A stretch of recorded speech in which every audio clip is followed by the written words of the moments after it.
Well, hello. Welcome to the show. Suzanne Lynn here with a very special author. His name is Rolando Hyman. Rolando, I'm glad that you're here today. I'm excited to be here, Susan, and thanks for having me. Absolutely. We're here to talk about his book called Giving Myself Permission to Grow, 7 Solutions for Personal Development. Rolando is a psychotherapist. He works full-time, providing support for individuals and families who struggle with things like anxiety, depression, mental health, and addictions. In his spare time, I have heard the word on the street is that he likes to dance to Baby Shark and play soccer with his kids. So I'm glad that you're here. And it's nice to know those fun little things about you too, Rolando. Yes, it's great to be here, Susan, and I'm really excited to share with the listeners the work that we're doing.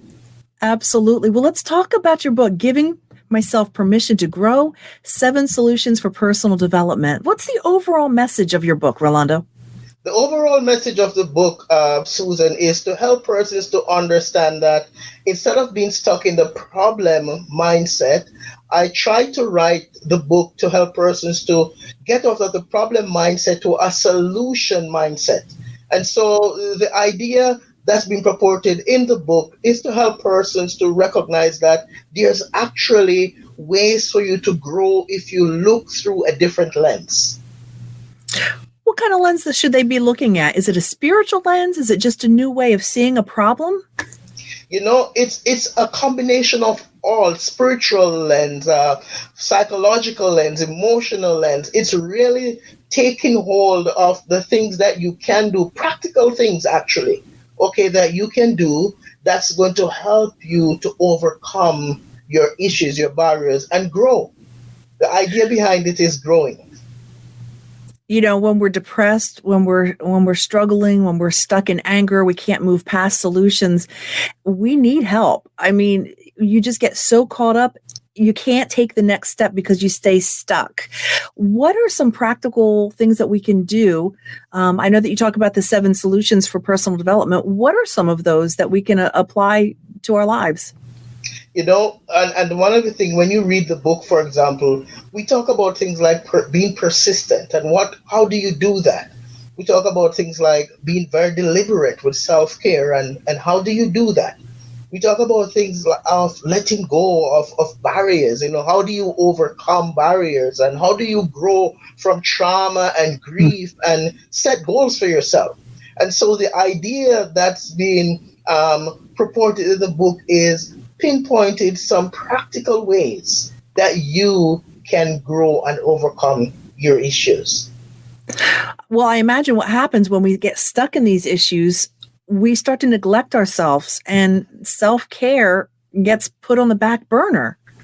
Yeah, yes, oftentimes it does. And, you know, most of us are guilty, most of us as professionals, because we pride ourselves in being good at what we do for work, for example. Right. You know, we get awards, we boast, we walk around feeling good about it, but we miss how to apply that to our personal lives. So we're flourishing in our careers, but on the inside we're struggling, we're burnt out. So taking the time now to evaluate, which is one of the things that I mentioned in the book, will get us into a better place where we're grounded, where we're balanced, where we're more effective as we serve the community.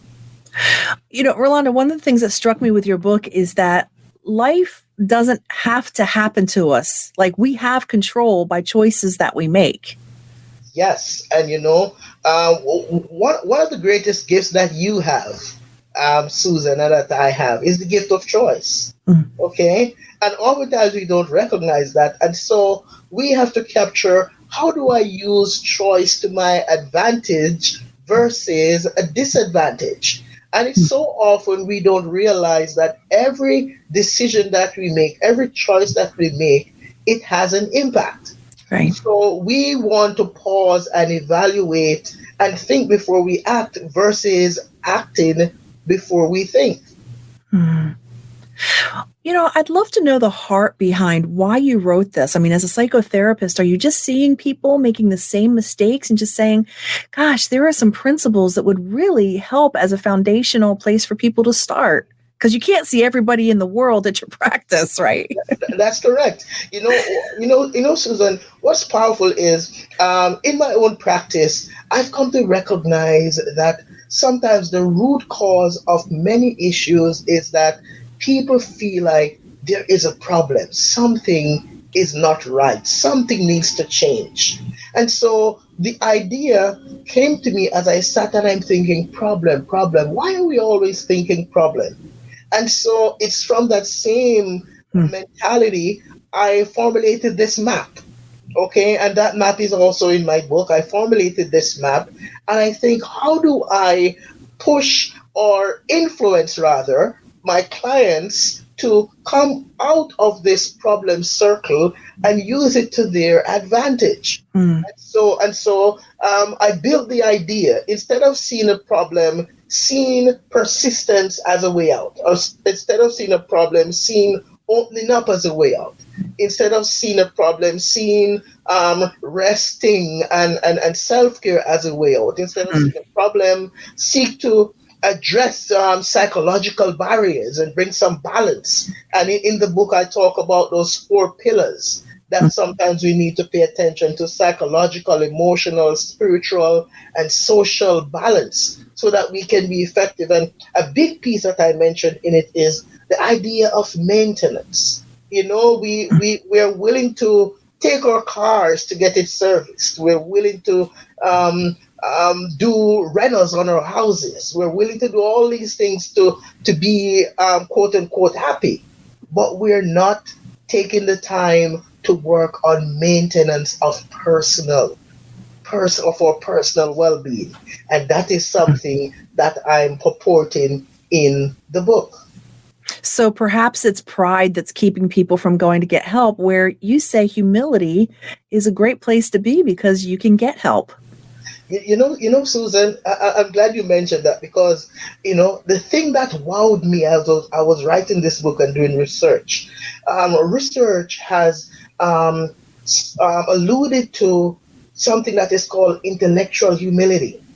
Now, intellectual humility, believe it or not, is said to be that process whereby we sit and ask ourselves, could it be that all the things that I've been taught or all the things that I've been doing are flawed?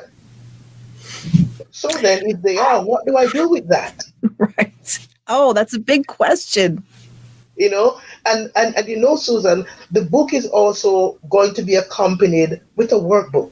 I've also created a workbook. So each chapter that you read, you can sit and you can reflect, and you can set some goals for yourself by using the workbook to help you to grow.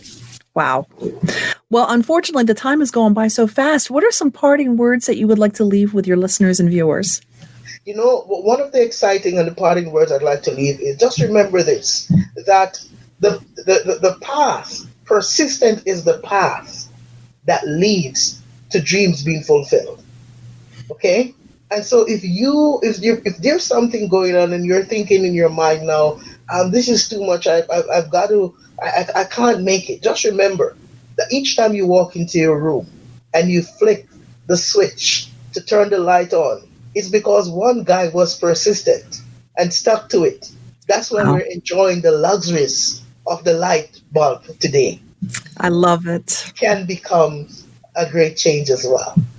Rolando, we are out of time. Rolando Hyman wrote Giving Myself Permission to Grow, 7 Solutions for Personal Development. We've got the website right on the screen where you can purchase that book. Thank you, Rolando. Have a great day.